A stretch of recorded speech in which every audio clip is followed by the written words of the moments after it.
Donor ಊರಾಗ ಬಂದೇವಿ. Donor ಊರಿನವ್ರು ಭಾಳಷ್ಟು ಸಮಸ್ಯೆ ಹೇಳಿದ್ರು. ಶೌಚಾಲಯ ಇಲ್ಲ, ಧೋಬಿ ಘಾಟ್ ಇಲ್ಲ, ಮೊದಲು ಗಂಡು ಮಕ್ಕಳಿಗೆ ಉಚ್ಚುವಯಕ್ಕೆ ಮೂತ್ರ ಇಲ್ಲ ಅಂತ. ಅದಕ್ಕೆ ಅಲ್ಲಿ ಊರಾಗೆಲ್ಲ ನಾವು ಒಂದು ಎಲ್ಲ ಜನರ ಜೋಡಿ ಚರ್ಚೆ ಮಾಡಿದೆವು, ಯಾಕೆ ಕೆಲಸ ಆಗಿಲ್ಲ ಅಂತೇಳಿ. ಪಿ ಡಿ ಎದವ್ರಿಗೆ ನಾವು ಫೋನ್ ಹಚ್ಚಿ ಸಾಕಾಯ್ತು.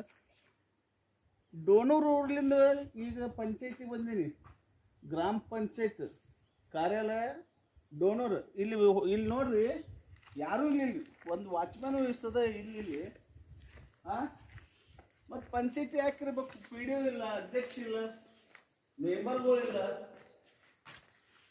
ಸುಮಾರು 100 ಸಲ ಫೋನ್ ಹಚ್ಚಿನ ಅವ್ರಿಗೆ. 4 ದಿವಸ ಆಯ್ತು ಪಿ ಡಿ ಒ ಫೋನ್ ಹಚ್ಚಾಗತ್ತೆ, ಫೋನ್ ಎತ್ತಲ್ಲ ಯಾರ. ಇಲ್ಲಿ ನೋಡ್ಬರ್ರಿ, ಇಲ್ಲಿ ಇದು ಲಾಕ್ ಅದ, ಇದು ಲಾಕ್ ಅದ. ಆಮೇಲೆ ಇದು ಯಾವ್ದು ಸಾರ್ವಜನಿಕ ಕಚೇರಿ, ಇದು ಲಾಕ್ ಅದ. ಇದು ಅಭಿವೃದ್ಧಿ ಅಧಿಕಾರಿಗಳ ಕೊಠಡಿ, ಇದು ಲಾಕ್ ಅದ. ಪಿ ಡಿ ಒ ಫೋನ್ ಹಚ್ಚಿದ್ರೆ ಪಿ ಡಿ ಒ ಫೋನ್ ಎತ್ತಲ್ಲ ಯಾರ. ಈ ತರ ಇವರು ಡ್ಯೂಟಿ ಮಾಡ್ತಾರ. ಇವ್ರಿಗೆ ಸರ್ಕಾರ ಸಂಬಳ ಕೊಡಾಗ್ತದೋ ಅಥವಾ ಈ ಊರಾಗ ಪಂಚಾಯತಿನೇ ಬೇಡಂತೆ, ಪಂಚಾಯತಿಗೆ ಬೀಗ ಹಾಕ್ಬೇಕಂತೇಳಿ ಒಂದು ಜನರ ಒಪಿನಿಯನ್ ಅದ. ಅದಕ್ಕೆ ಜಿಲ್ಲಾಧಿಕಾರಿಗಳೇ ಉತ್ತರ ಕೊಡ್ಬೇಕು. ಕಟ್ ಮಾಡಿ.